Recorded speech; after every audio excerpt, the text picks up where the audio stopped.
Di awal reformasi muncul Pak Habib Rizik dengan FPI-nya. Pak Habib Rizik itu latarnya sebenarnya dari NU, tapi entah bagaimana ceritanya, di situ sudah mulai ada kisruh dengan NU yang lain. Ada FPI versus Banser.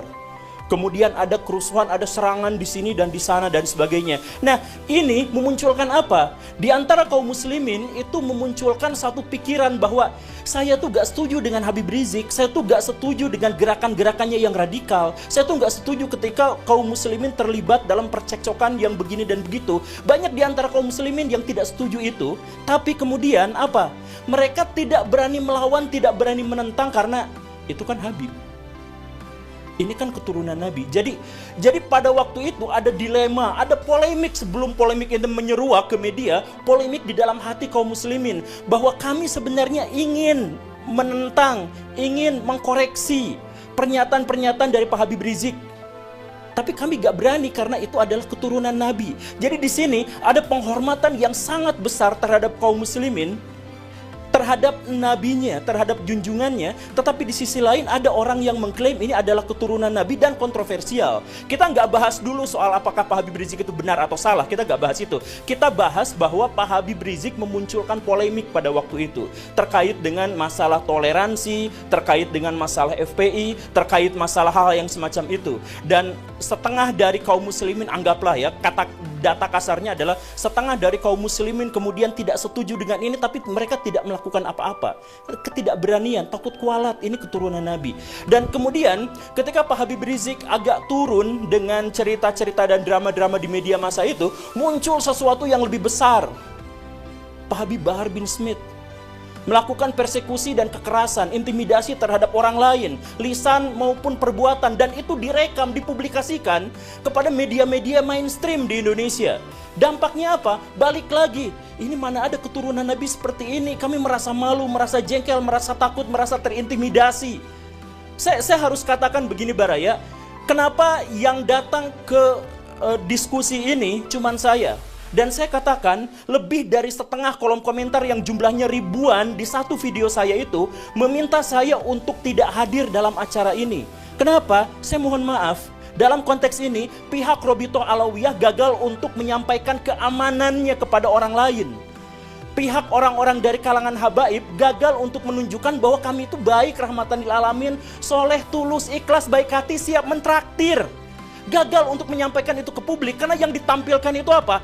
Kekerasan atas nama habaib, bahwa kami itu boleh melakukan persekusi. Bahkan Pak Habib Bahar bin Smith di pengadilan, ketika beliau sedang diadili, kemudian ada saksi dan kemudian beliau mengatakan, kamu tahu nggak siapa saya? Saya adalah keturunan Nabi. Kalau kakek saya begini, kamu tahu kakek saya seperti ini, kenapa kamu memberatkan? Kamu membuat kesaksian yang memberatkan pada saya. Itu kan sebenarnya menyakiti kaum muslimin. Karena ada orang yang melakukan kekerasan atas nama Nabi, diadili tapi minta privilege. Siapa yang melakukan itu? Golongan habaib. Kalau misalkan kemudian tiba-tiba muncul bahwa kami sekarang sedang diadu domba antara kelompok ini dengan kelompok itu, bukan. Mungkin ada adu domba tapi itu belakangan. Munculnya itu dari mana? Dari keresahan kaum muslimin karena melihat di satu sisi kami mencintai, demi Allah kami mencintai Nabi, dan wujud dari kecintaan kami terhadap Nabi adalah kami tidak akan mau menisbatkan kekerasan, kejahatan, dan kontroversi terhadap orang-orang yang mengklaim dirinya sebagai keturunan Nabi. Kan masuk akal kan, begitu kan? Kecintaan terhadap Nabi adalah mensucikan beliau dari semua tindak tanduk yang mengangkangi syariah Islam. Nah, jadi permusuhannya sekali lagi ya, kita gak bahas soal apakah Pak Habib Rizik itu benar atau salah, kita gak bahas soal Pak Habib Bahar itu benar atau salah, kita gak bahas itu. Kita membahas rasa takut dari kaum muslimin, rasa resah, rasa merasa terintimidasi.